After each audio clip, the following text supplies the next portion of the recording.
If you can please help me welcome our next speaker. He is a man that worked for the oldest strategy company in the world, Arthur D. Little.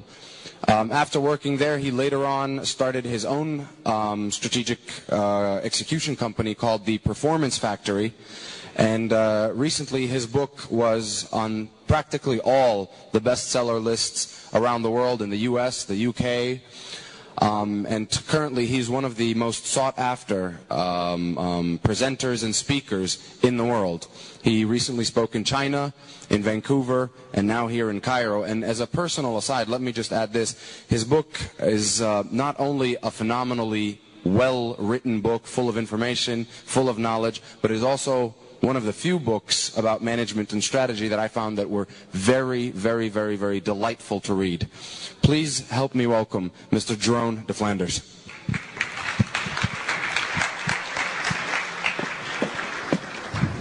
Thank you.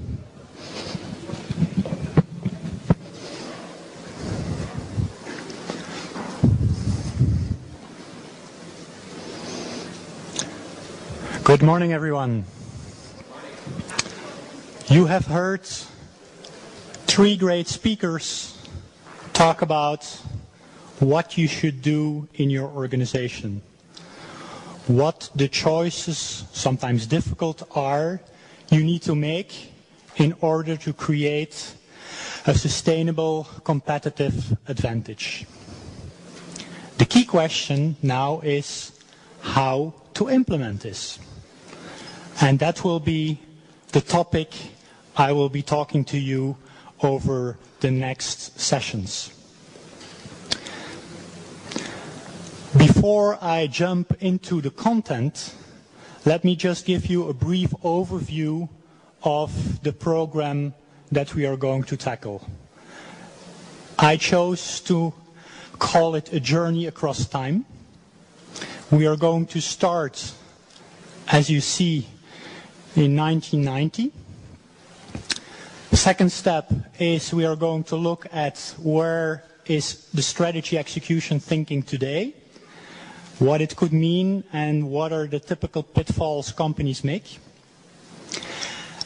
And then finally, and most importantly, how can you use strategy execution as maybe possible your next competitive advantage.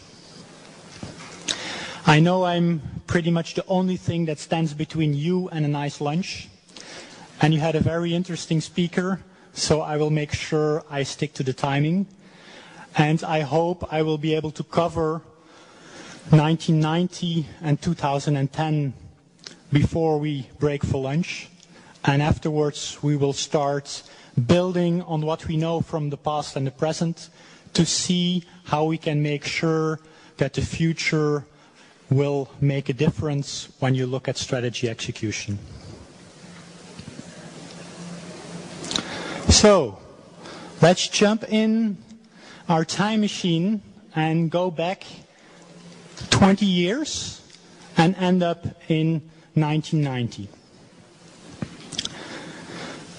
Maybe if you look at the first drawing, does anybody recognize what it is?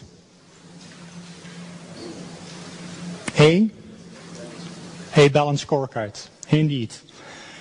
Who did develop the balanced scorecard? Does anybody know that? Norton and Kaplan. Well, Norton and Kaplan did some great work on the balanced scorecard, but actually they were not the inventors. It was a guy called Art Schneiderman, who came up with it in 1987. And he was the first person who started really putting strategy execution on the map using a balanced scorecard. And it happened to be that in a research that Kaplan and Norton were doing, he came across those two gentlemen, and they started working together on how to focus and help organizations implement strategies.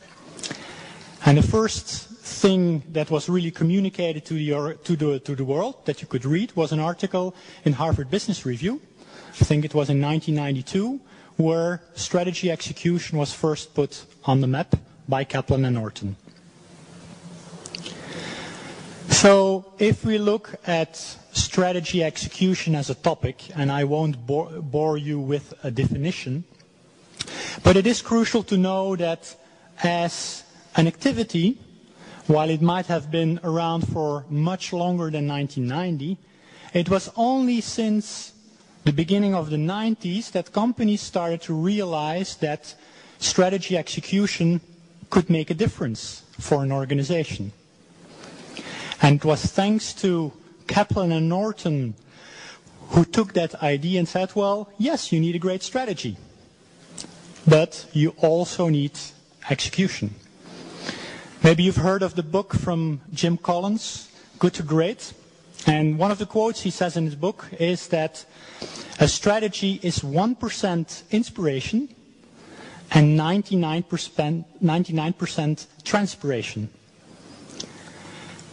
That's the focus area of strategy execution. It's not talking about the what, like Roger, Costas, and Michael did in the previous sessions, but it's about how the hell are we now going to implement the nice PowerPoint that we developed. We have put our competitive advantages on paper, we gave it some thought with our team, but how do we take the PowerPoint and turn the PowerPoint in money? Because that's basically what business is about, and that's the road you would like your strategy to travel. Kaplan and Norton came out with their first, and it's now a very famous book, called The Balanced Scorecard. I think I even saw it there at the book stand from Awareness. But there were two things that you maybe not know that happened afterwards. The first thing is that Kaplan and Norton realized that it's nice to create a new domain, but we need to keep in touch with the strategy, because there is no value in developing a lot of techniques and tools and insights on strategy execution if there is no fit with the strategy.